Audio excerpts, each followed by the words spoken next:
Anora.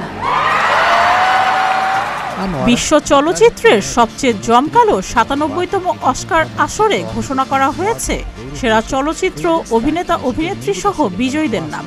বাংলাদেশের স্থানীয় সময় সোমবার যুক্তরাষ্ট্রের লস অ্যাঞ্জেলসের ডলবি থিয়েটারে জমকালো আয়োজনে বিজয়ীদের নাম ঘোষণা করা হয়।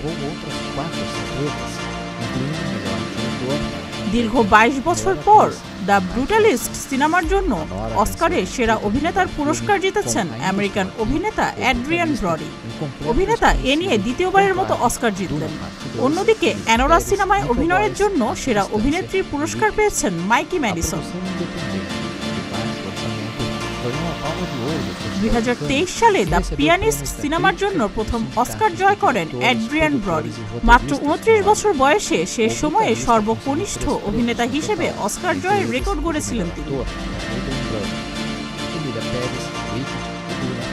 দ্বিতীয়বার অস্কার জেতার পর ৫১ বছর বয়সী ব্রডি বলেন, সবাইকে ধন্যবাদ পুরস্কারের জন্য। অভিনয় আসলে খুব নাজুক একটি পেশা। আজ যা অর্জন করেছেন তা কাল চলে যেতে পারে। তাই আমি বলবো, আপনি যে পেশাতেই থাকুন না কেন, বিশেষ কিছু দৃষ্টিভঙ্গি রাখুন যা আপনাকে সাফল্যের প্রান্তে পৌঁছে দেবে। দ্য ব্রুটালিস্ট সিনেমাটি দ্বিতীয় বিশ্বযুদ্ধের পর এক স্থপতির হৃদয়স্পর্শী জীবন নিয়ে নির্মাণ করা হয়েছে। সিনেমায় তুলে ধরা হয়েছে ইহুদি বিদ্বেষ, বর্ণবাদ, গণহত্যা, ঘৃণার পরিবেশে দীর্ঘস্থায়ী ট্রমার মধ্যে জীবনযাপন করেন এমন এক স্থপতি। প্রতিকূল পরিস্থিতিতে তবুও সে তার আশা হারায় না। মাত্র ২৫ বছর বয়সে সেরা অভিনেত্রী হিসেবে অস্কার পেলেন মার্কিন অভিনেত্রী মাইকি ম্যাডিসন। অ্যানোরা সিনেমায় অভিনয়ের জন্য এ পুরস্কার পান তিনি। অ্যানোরা সিনেমার গল্পে দেখা যায় কুখ্যাত রাশিয়ান গ্যাংস্টারের ছেলে এক স্ট্রিপ ড্যান্সারের প্রেমে পড়ে।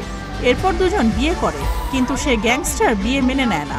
এমন একটি গল্প নিয়েই সিনেমাটি নির্মাণ করেছেন শন বেকার।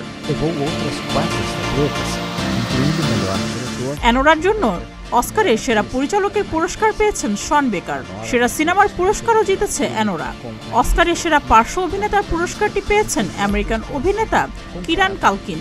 সেরা পার্শ্ব অভিনেত্রী বিভাগে পুরস্কার জিতেছেন আমেরিকান তারকা জয়ী সালদানা। সুস্মিতা, প্রতিদিনের বাংলাদেশ।